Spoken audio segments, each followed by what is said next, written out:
December 21st, 1968. The shortest day of the year, but in significance, perhaps one of the longest in the flow of history. This is Apollo Saturn Launch Control. We are still go at this time. T-minus 15, 14, 13, 12, 11, 10, 9. We have ignition sequence start. The engines are on. 4, 3, 2, 1, 0. We have commit. We have liftoff. Liftoff at 7:51 a.m. Eastern Standard Time. We have cleared the top. Tower clear, 13 seconds. The United States was undertaking the most distant voyage ever attempted by man. For the first time, 3 Americans rode the Saturn V moon rocket. Following Houston, you are go for staging, over. Staging. Step complete, Sep. Roger, understand, Sep.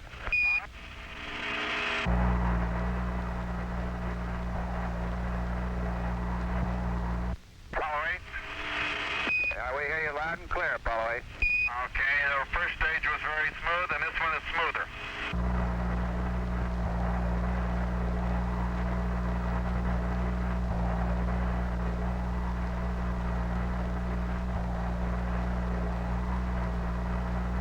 Apollo 8 Houston, your trajectory and guidance are go, over. Thank you, Michael. Yeah, you're looking real good, Frank. Frank Borman, Jim Lovell, and Bill Anders were about to leave their cradle Earth and face the infinite frontier. Apollo 8 Houston. Go ahead, Houston. Apollo 8, you are go for TLI, over. Roger, understand, we're go for TLI.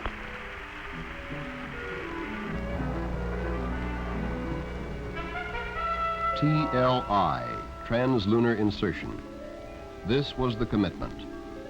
Borman, Lovell, and Anders were ready for the maneuver that would send them to the moon. As the world listened and watched, its people were overtaken by a new awareness, an awareness that they were perhaps witnessing the overture to the ultimate destiny of man. Lovell confirms ignition. And the thrust is okay, Booster says. On board the spacecraft, and in mission control, the men of Apollo 8 watched the readouts. Velocity buildup in feet per second. The numbers snowballing toward the velocity that would allow the spacecraft to escape Earth's gravity. Okay, we got Seco. And Borman says we've got Seco. Cutoff was right on the second. With the cutoff of their third stage engine, Apollo 8 was traveling faster than had any men before, a coasting uphill climb against the pull of their native planet.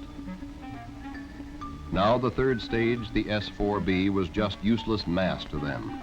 It was jettisoned, then later placed into an orbit around the sun. The crew of Apollo 8 turned around for a look. Houston, Apollo 8, how do you read? You're loud and clear, Frank. How are you? Roger, we're loud and clear. We're taking pictures of the S-4B. The post-separation sequence is completed, and we seem to have a high gain. Give us clues to what it looks like from way up there. Roger. I can see the entire Earth now out of the center window. I can see Florida, Cuba, Central America, the whole northern half of Central America, in fact, all the way down through Argentina and down through Chile. You picked a good day for it. Houston, for information, I'm looking through the scanning telescope now, and I see millions of stars, most of them the venting from the S-4B. The crew of Apollo 8 now settled down to the routine of the outward flight. Systems checks, observations, navigational star sightings. Jim, they've just been looking at your marks with respect to accuracy, and they figure they're within a couple thousandths of a degree of the theoretical optimum. Lovell's proficiency in navigating the spacecraft with its onboard optical instruments would eventually earn him the nickname the man with the golden fingers. His speed was such that he would be requested to slow down so that the earthbound machines recording the data could keep up with him. The accuracy of his sightings was virtually flawless, symbolic of the entire mission. A mission so accurate that several of the planned mid-course corrections would be dropped as unnecessary. Astronauts, spacecraft, flight controllers, computers. The precision was fantastic. Then, on the second day out, the world looked in on the crew via television. This transmission is coming to you approximately halfway between the moon and the Earth. We've been 31 hours, about 20 minutes into flight. We have about less than 40 hours left to go to the moon. So Apollo 8 glided on silently, farther from Earth than man had ever before been, a microscopic dot of life in the cosmic void. Around the world, in Goldstone, California, Madrid, Spain, Canberra, Australia, the gigantic antennas of the Deep Space Network tracked Apollo 8, received its communiques, picked up the voice of its telemetry. Only for the 40 minutes of its transit behind the moon on each orbit would Apollo 8 lose contact with Earth. Then, on the day before Christmas, the network zeroed in on the spacecraft television antenna for the second broadcast to Earth. All right, you're all looking at yourselves to see from 180,000 miles out in space. Mike, what I keep imagining is if I'm some lonely traveler from another planet, what I think about the Earth from this altitude, whether I think it'd be inhabited or not. Don't see anybody waving, is that what you're saying?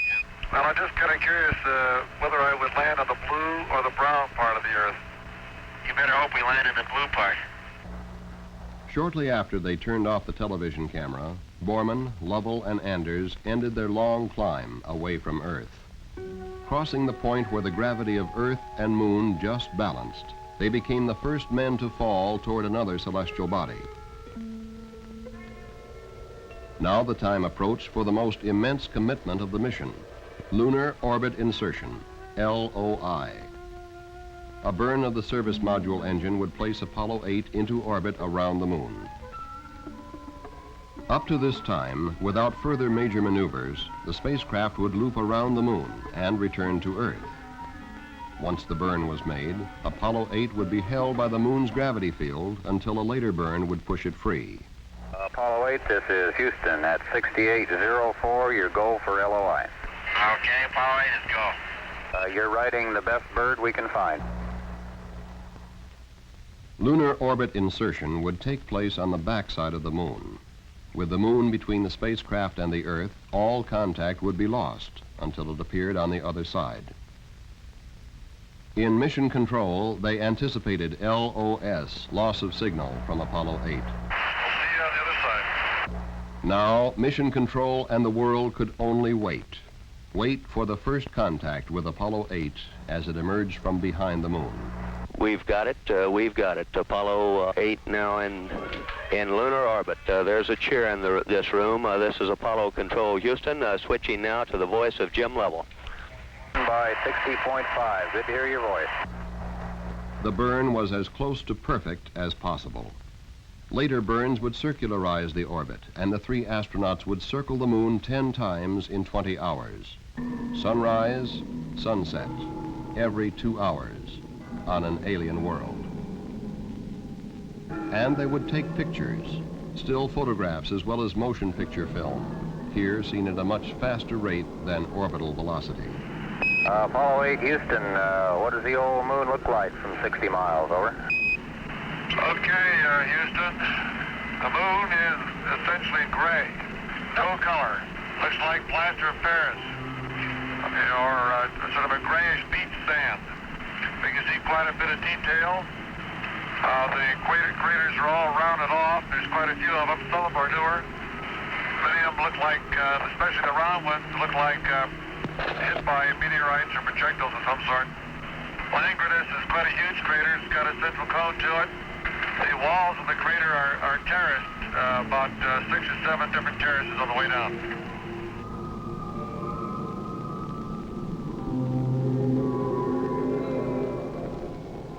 world saw and heard the first live telecast of the lunar surface. Hey, Bill, how would you describe the color of the moon from here? The color of the moon looks a very whitish gray, like dirty beach sand, and with lots of footprints in it. Don't these new craters look like pickaxes striking concrete, leaving a lot of fine haze dust?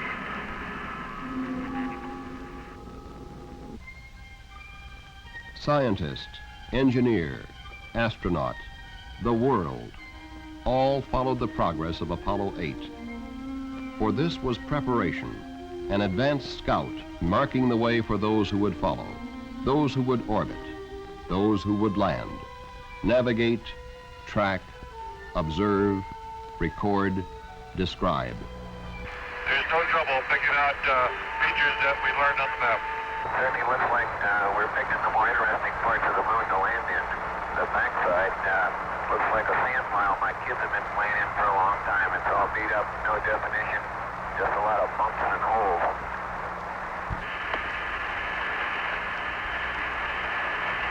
The area that we're over right now gives some hint of possible volcanic, so I really can't eyeball it at the moment to pin that down. No, there are some craters and buildups definitely suggest volcanic activity. Then a Christmas Eve message the world could not forget. Welcome from the moon, Houston. Thank you. The moon is a different thing to each one of us. I know my own impression is that it's a vast, lonely, forbidding type existence or expanse of nothing. It looks rather like clouds and clouds of pumice stone. Beyond technology, beyond science, Apollo 8 was bringing to the world a new awareness, an expansion of mind and spirit that must forever alter the perspective of humanity, physically and philosophically. And from the crew of Apollo 8, we close with good night, good luck, a Merry Christmas, and God bless all of you on the good earth. There was little time for the crew of Apollo 8 to reflect. The next job was to make sure that the spacecraft was ready for the most critical maneuver of the mission, the firing of the service module engine for TEI, trans-Earth insertion, and the trip home. There was no go, no-go decision on this one. It had to go. All systems are go, Apollo 8. Thank you. For the final time, Apollo 8 passed behind the moon, out of contact with Earth, for this most critical of all the burns. On the ground, men waited. Apollo 8, Houston. Apollo 8, Houston. Apollo 8, Houston. Apollo 8, Houston. Apollo 8, over. Hello, Apollo 8. Loud and clear. Roger. Please be informed there is a Santa Claus. That's affirmative. You're the best ones to know. 3 very tired astronauts were on their way home. And with them rode an army of engineers, scientists, technicians, programmers, flight controllers, all those whose dedicated efforts were Apollo 8. After catching up on their rest, homeward bound, there was more a mood of elation, contrasted with the outbound loneliness. I told Michael you guys are up there, and he said, who's driving? That's a good question. I think Isaac Newton's doing most of the driving right now. We were enjoying the holiday, in the Christian world, Christmas, and we paused for a moment in our celebrations to watch 3 travelers heading home.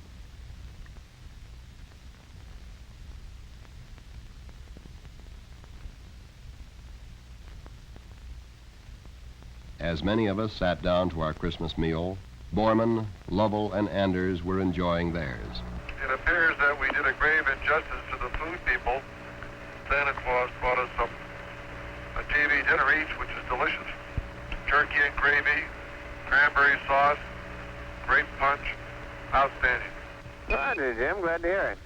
You know, we're down here eating cold coffee and bologna sandwiches.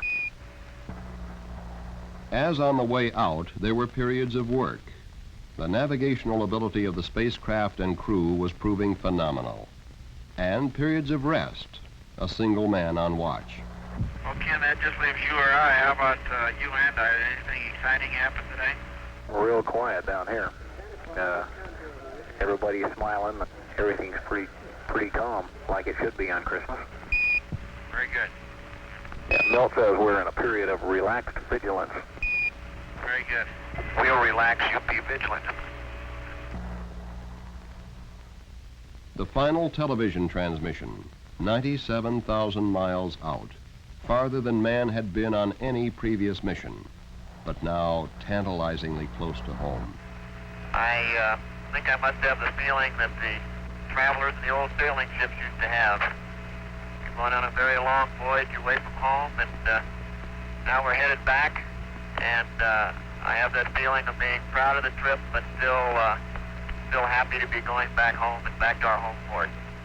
Every second brought the spacecraft closer to its fiery entry, the final plunge to the safety of Earth. On the morning of December 27th, the word was given to Apollo 8.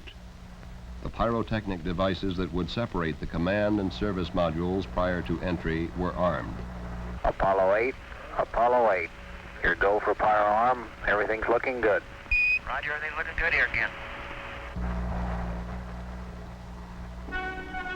On schedule, the command module jettisoned the service module to expose the main heat shield, aligned itself to entry attitude, and slammed into the atmosphere at 25,000 miles per hour, faster than man had ever traveled until Apollo 8.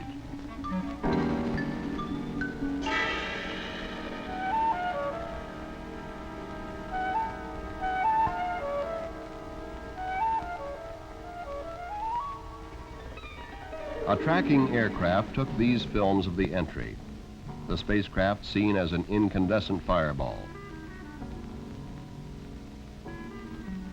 With the temperature on the heat shield reaching 5,000 degrees, the communications were blacked out. The men in mission control waited once more.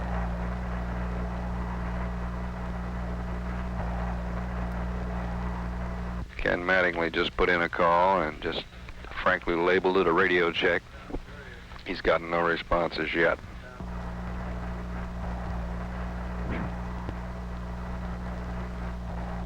Ken Mattingly puts in another call. And there's Jim Lovell. We're in real good shape here. Real fine. The landing was right on target.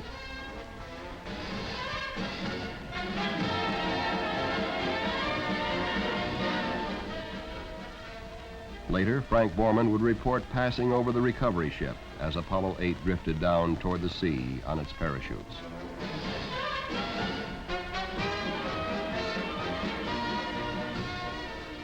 As Borman, Lovell, and Anders stepped onto the carrier deck, a huge and patriotic celebration broke loose in Mission Control. A celebration echoed by the hundreds of thousands of men and women who were Apollo 8. Again, it's Apollo Control here. I'm not sure how well our voice is getting out. There is a tremendous roar, an undercurrent of roar in the background. And I have never seen the degree of this emotional outpouring in any previous mission, including Alan Shepard's. I've seen rallies in locker rooms after championship games. I've seen happy politicians after elections, but none of them do justice to the spirit pervading this room.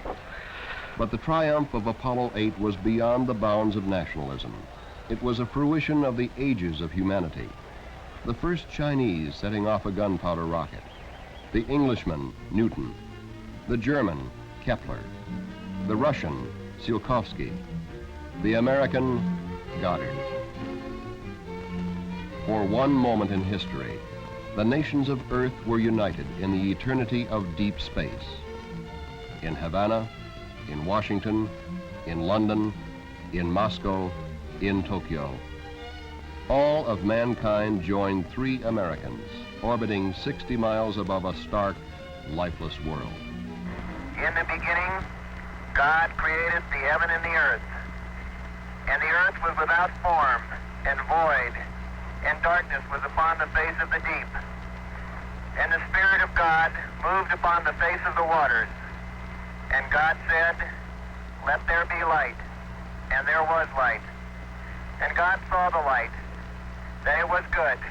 And God divided the light from the darkness. The vast loneliness up here on the moon is awe-inspiring, and it makes you realize just what you have back there on Earth. The Earth from here is a grand oasis of the big vastness of space. Give us, O God, the vision which can see thy love in the world in spite of human failure. Give us the faith to trust the goodness in spite of our ignorance and weakness. Give us the knowledge that we may continue to pray with understanding hearts. And show us what each one of us can do to set forward the coming of the day of universal peace. Amen.